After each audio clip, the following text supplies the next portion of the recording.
Hello guys, সবাই কেমন আছো? আজ বাড়িতে গেস্ট আসবে, ওই জন্য আজ বানাবো মটন কষা, তাও আবার আমার ঠাকুমার স্টাইলে।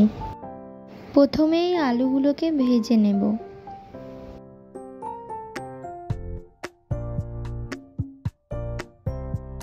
এরকম হালকা করে ভেজে নিতে হবে আলুগুলোকে।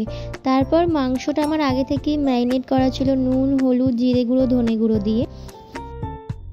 কড়াইতে সর্ষের তেল দিয়ে গরম হলে তারপর সামান্য পরিমাণে গোটা জিরে দিয়ে দেব। এবার আগে থেকে কেটে রাখা কুচনো পেঁয়াজগুলো দিয়ে দেব এবং ভালোভাবে লাল লাল করে ভাজবো।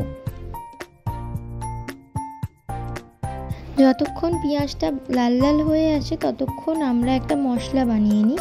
শুকনো খোলায় তেজপাতা, স্টার, শুকনো লঙ্কা, দারচিনি, এলাচ, জায়ফল, জয়িত্রী সব কিছু ভালোভাবে শুকনো খোলায় ভেজে নেব। তারপর মিক্সার গ্রাইন্ডারে শুকনো খোলার মশলাগুলো দিয়ে ভালোভাবে গ্রাইন্ড করে নেব। পেঁয়াজটা লাল লাল হয়ে এসেছিলো, তাই এর মধ্যে আমি কুচনো টমেটো দিয়ে দিয়েছি। এরপর সামান্য পরিমাণে একটু নুন দিচ্ছি।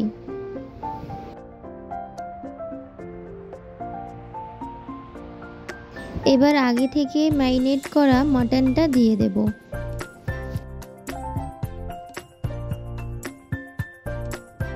এবার সামান্য পরিমাণে নুন দেব, শুকনো লঙ্কা গুঁড়ো দেব এবং কাশ্মীরি লঙ্কা গুঁড়ো দেব।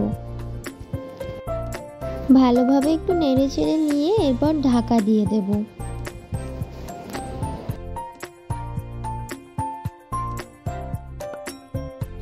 ঢাকা খুলে এবার একটু ফ্যাটানো টক দই দিয়ে দেব।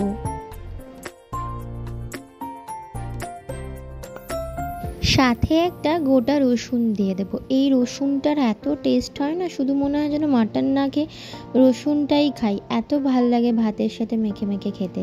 তোমরাও দিও মাটনে একটা গোটা রসুন, দেখবে খুব ভালো টেস্ট হয়। এরপর আবারও একটু ঢাকা দিয়ে দিলাম।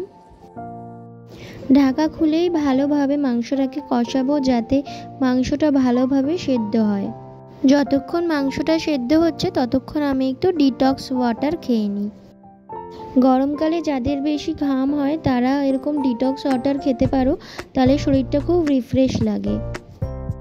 এবার মাংসের মধ্যে সেই গুঁড়ো মশলাটা দিয়ে দেবো, যেইটা আমরা মিক্সার গ্রাইন্ডারে গ্রাইন্ড করেছিলাম। তারপর ভালোভাবে একটু নেড়ে চেড়ে নেব। মাংস তো প্রায় কষে এসছে, তো এবার মাংসেতে একটু গরম জল দিয়ে দেব, যাতে মাংসটা ভালোভাবে সেদ্ধ হয়ে যায়। এবার আগে থেকে ভেজে রাখা আলুগুলোও দিয়ে দেব।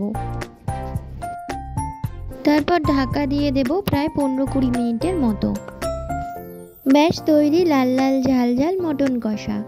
চলো তাহলে এবারে দুপুরের মধ্যাহ্ন ভোজনটা সেরে নেওয়া যাক। কমেন্টে জানিও কিন্তু তোমাদের এই ভিডিওটা কেমন লাগলো। যদি ভালো লেগে থাকে লাইক, কমেন্ট এবং সাবস্ক্রাইব করে দিও। সবাই সুস্থ থাকবে, ভালো থাকবে, আনন্দে থাকবে। আজকের মতো টাটা, বাই বাই।